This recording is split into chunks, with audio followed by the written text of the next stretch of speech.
Hey there, Jack Nation. Different type of interview, because I'm not interviewing a coach, but I'm interviewing the voice of Lady Jack Volleyball and kind of the insider that even us in Stratcom utilize a lot, Mr. Greg Miller. Just for people that don't know about what you do or haven't seen any of the other profile pieces, just talk about what you do fully for SFA Volleyball and the Volleyblog. I'm not sure if the camera can see I keep on pointing to things behind me for Volleyblog, as well as what you do for SFA as a whole.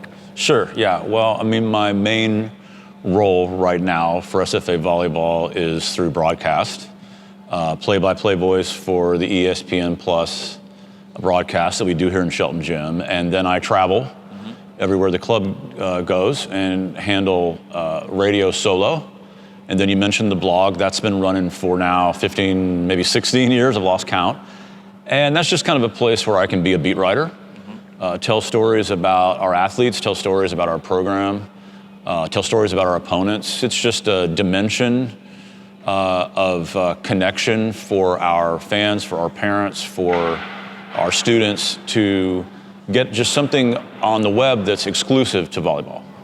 And so the main reason why I wanted to, because we already interviewed you, but I wanted to re-interview you with all the new change that's happened, because out of everybody, maybe besides the coaches, you are the most experienced on the road when it comes to volleyball travel. So back in the Southland, obviously bringing in UTRGV as well with us, coming back, but it's not the same Southland as we knew it originally before SFA left. But for everybody who has joined in to following SFA Volleyball, which there are a few of you, congratulations, welcome to the club. Just talk about what can fans expect with the regional conference and, you know, the emphasis of the gas tank league, and what are the environments, what are the rivalries, what's at least the little bit of history that you can divulge with volleyball in the Southland? Yeah, no, I think you hit on the key words, and that's regional. It's you know, I think we loved and we're kind of enchanted a little bit by the possibility of traveling a lot the last few years and going to places we've never played. But you know, just straight up, some of those schools were not natural rivals for us. And when we left the Southland, we lost some of that. So, you know, a lot of bus rides to Louisiana in the Southland, but that's kind of where I cut my teeth on the blog and on meeting people. I'm excited because there's a lot of people that I've already built relationships with that are in the Southland. For coaches that have been graceful enough to grant me interviews or even have taught me things and discussed things at tournaments. But I think the fact that it's the gas tank league, and I like that metaphor, it allows fans to connect better to who we play. Those brands that those other schools are bringing out are natural brands that our own students here at SFA have a higher chance of having thought about potentially attending or may know someone who attends those schools. Whereas, you know, Southern Utah, Seattle, California Baptist, I don't know that our student body had a lot of background to say, oh, you know, my best friend from high school, you know. But now, that best friend from high school might be at at Lamar, and that might be at McNeese, you know, might be, you know, at A&M Commerce, which is one of the new schools. So I think what's exciting for me is going back to some of these venues. You know, there are lots of them that, you know, come to mind. I mean, at McNeese, they built a great facility that then got destroyed by a hurricane that had to be built back up. That's a great story. At Northwestern State, they play in Prather Coliseum. That's an old airplane hangar. We played games in there where there were bats flying around.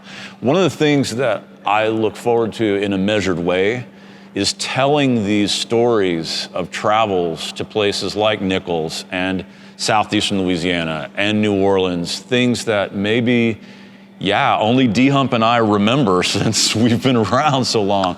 It's new to our players.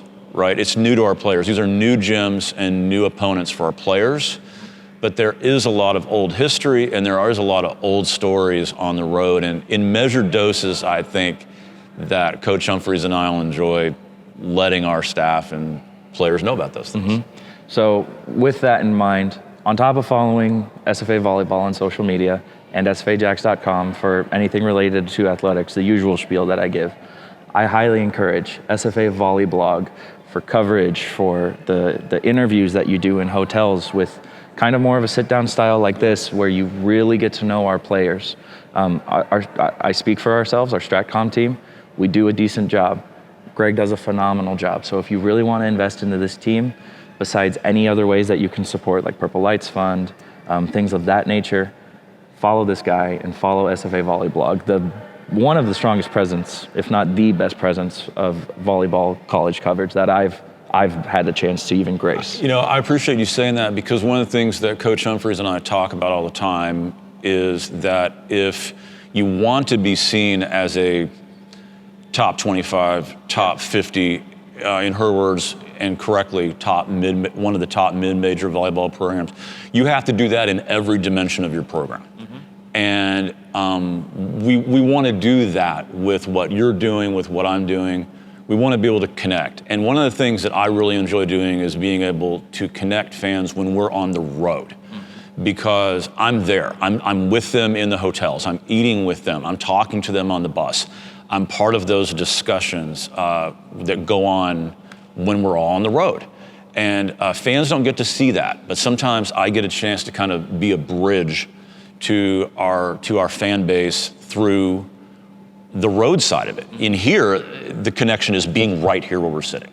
It's experiencing the incredible atmosphere and cheering from these very stands. We would love for people to come watch us on the road, obviously, but when they can't, being able to kind of tell those stories and connect our fan base to our athletes on the road is something I really enjoy, and is a purposeful, kind of intentional part of what I want to do. You can hear the passion, you can hear the voice for this program. First ESPN call in this gym is going to be High Point, a fantastic program in and of itself. Right. But then the first radio call going to Sam Houston for the, I think it's Incarnate Word. Yes, Incarnate Word.